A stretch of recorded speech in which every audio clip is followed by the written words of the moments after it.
function. Ini saya tak pergi detail saya pergi secara apa ni summary saja. Untuk function kena tahu type of relation.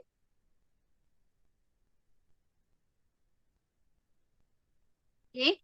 Type of relation ada berapa? 4. One to one, one to many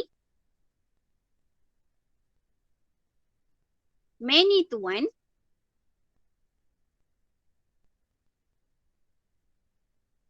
okay, saya insyaAllah lah kalau sempat. Tak sempat hari ni, saya ingat saya ambil hari Isnin awak punya paper count habis jam berapa?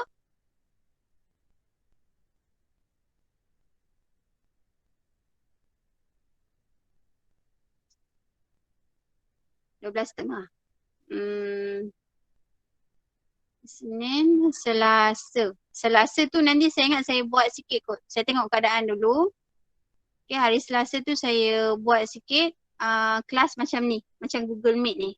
Kelas pun saya just nak buat overall macam ni lah. Summary saja. Saya nak just remindkan awak saja. Bukan secara detail. Okay? Boleh? Boleh. Tak apa. Tak apa. Siapa yang ada kelas, ada tuition, tak apa. Saya teruskan saja. Nanti saya ada buat rakaman. Nanti saya share dalam group. Boleh share dengan kawan lain. InsyaAllah. Okay. Sambung Okay, type of relation. Ada 4. Oh, ada tinggal 1. One to one, one to many to one, and many to many. Okay, macam mana nak check? Kena tahu arrow diagram. Ni arrow diagram.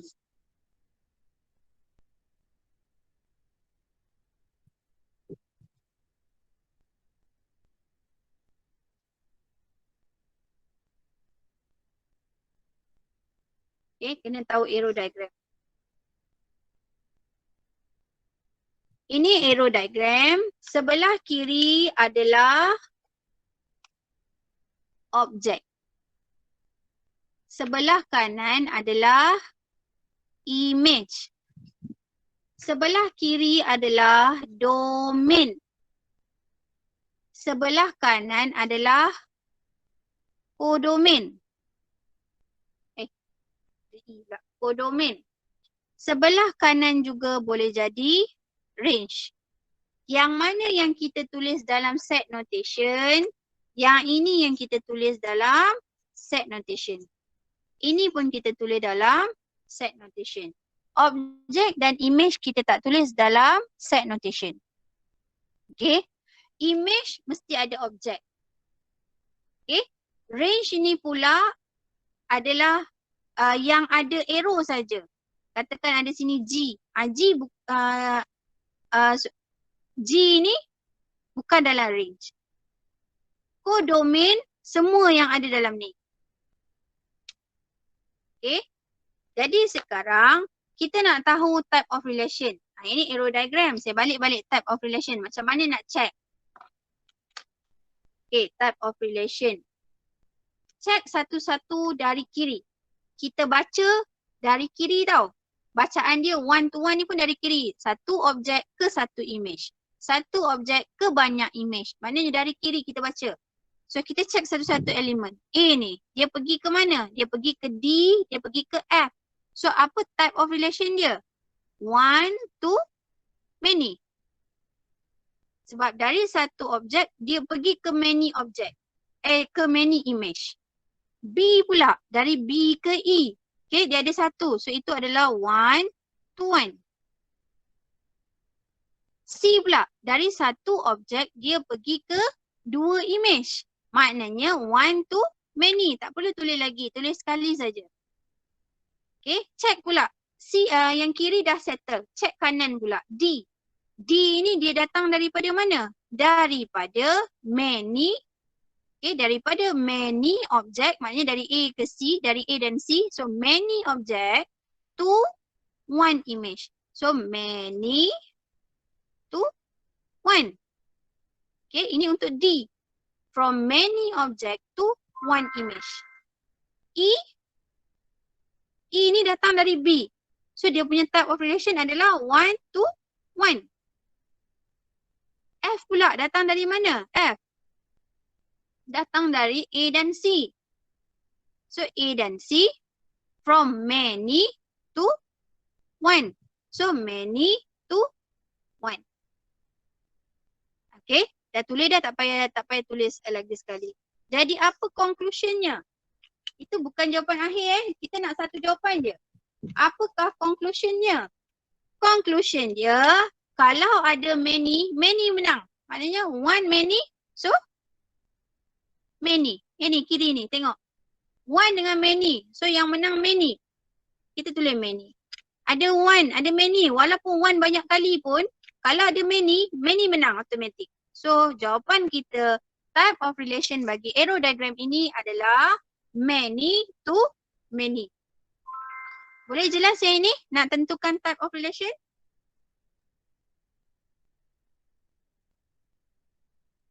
Boleh? Yang lagi 12 yang tinggal ni, anak murid saya, boleh faham?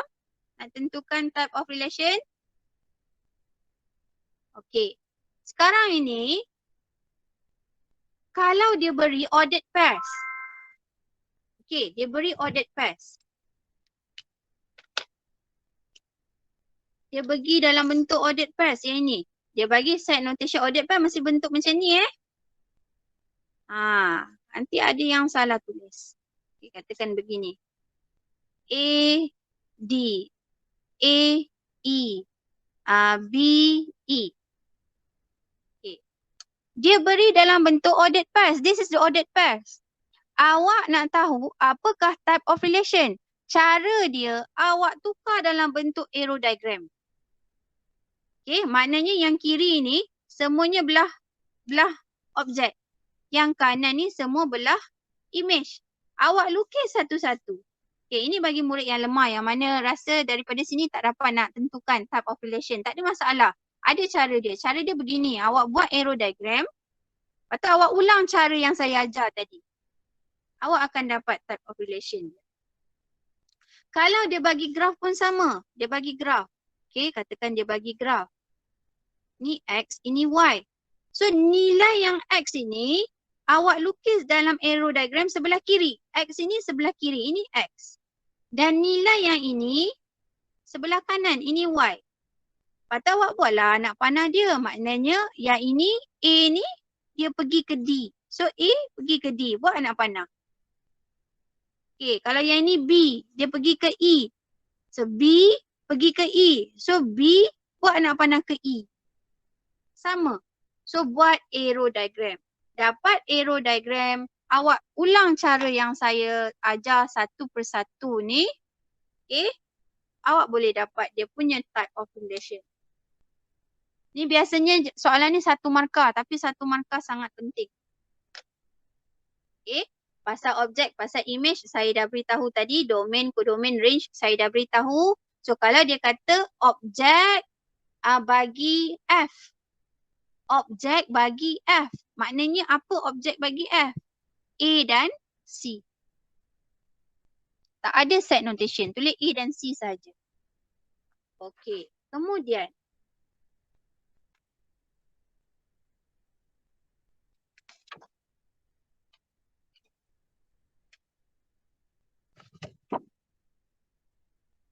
Kalau dia ada beri function ni tajuk function saya masuk. Kalau dia beri ini X, ini Y, ini F.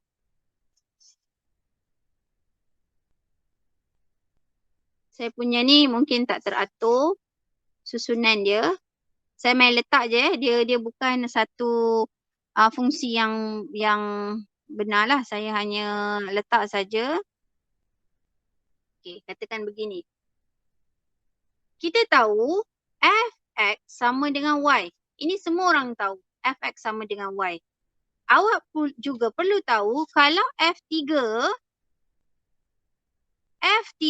mesti sama dengan 7. F1 mesti sama dengan 3. Kalau dia tanya apa itu, saya tetapkan. Apa itu inverse F7? Okay, inverse F7. Maknanya dari 7 terbalikkan anak panah dia. Dia pergi ke berapa? 3. Itu jawapan dia. 3. Dia beri inverse F3. Maknanya dari 3. Ini image 3 ni.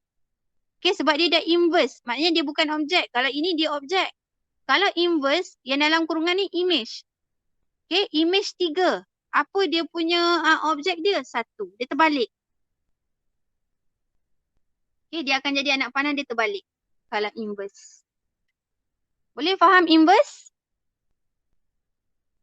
Daripada diagram? Boleh?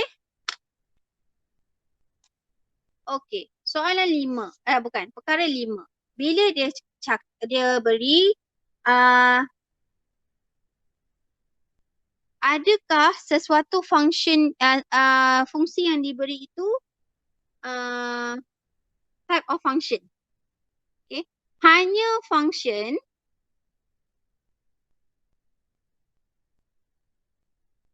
yang jenis dia one to one dengan many to one. Ini type of function. Type of functions. Hanya one to one dengan many to one ini saja yang function. Kalau kata type of relation kan ada 4 kan? Tapi many to one dengan one to one ini sahaja diambil kira sebagai function. Kalau many to many, type of relation dia many to many dan one to many, itu bukan function. Function hanya jenis dia one to one and many to one. Cuba tengok balik ini nanti dalam textbook awak. Only one to one function have inverse function. Okay. Only one to one function have inverse function. Okay, yang ini dalam tajuk function ni juga awak ada composite function.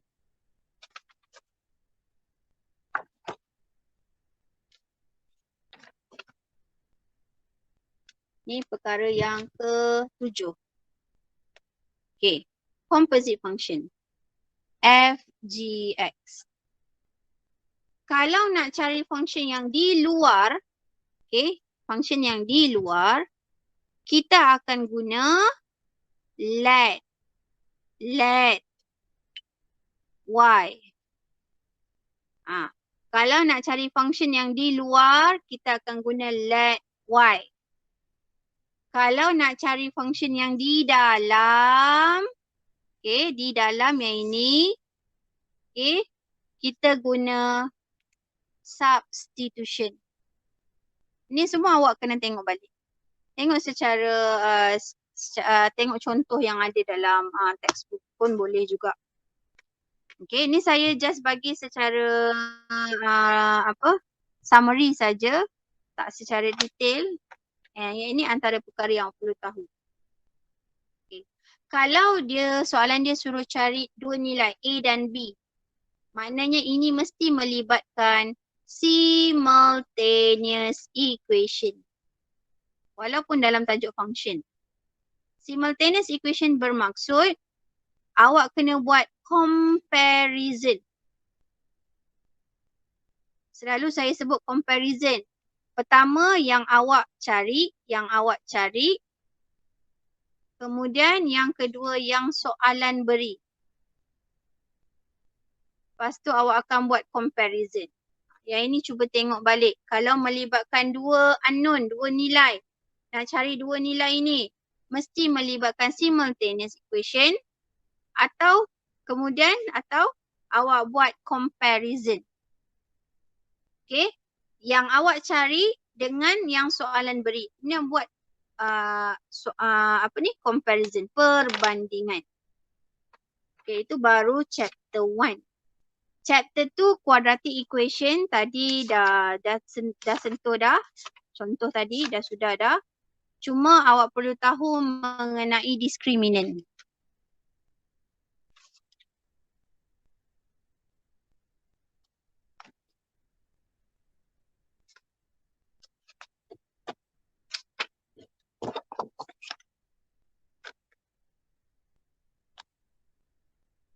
Okay, chapter 2.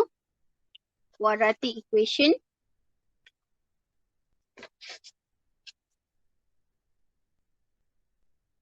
Tadi mengenai root, kita dah sentuh. Mengenai discriminant. Discriminant ni yang mana? Yang B squared minus 4AC. Kalau lebih besar kosong, ini ada dua punca berbeza. Kalau B squared minus 4AC equal to 0, dua punca yang sama atau hanya ada satu atau satu punca. Okay. Kalau B kuasa 2 tolak 4AC kurang kosong, tiada punca. Ini 1, 2, 3. Macam mana saya nak relatekan graf 1? Graf. Untuk yang 1. Dua punca berbeza, maknanya dia ada dua persilangan. Ini, punca kan nilai X kan? Dia ada A dan B. Kalau dua punca yang sama atau satu punca, maknanya dia hanya ada sentuh satu titik saja. A saja. Kalau tiada punca, dia tak ada nilai X dia. Tak sentuh nilai X. Okay, ni maksud dia. Kita ada U shape dengan N shape. Kan kita punya persamaan Fx sama dengan A X squared tambah B X tambah C. Okay. U shape bila A lebih besar, kosong. N shape bila A kurang, kosong.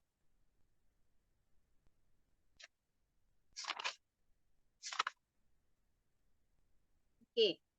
Kemudian, pasal formula, pasal perfakturan, tadi kita dah bincang detail situ, itu dah bincang detail.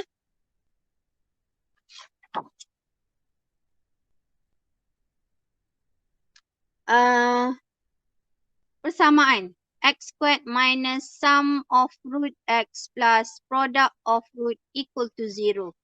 Ingat, yang ini mengenai SOR, sum of root.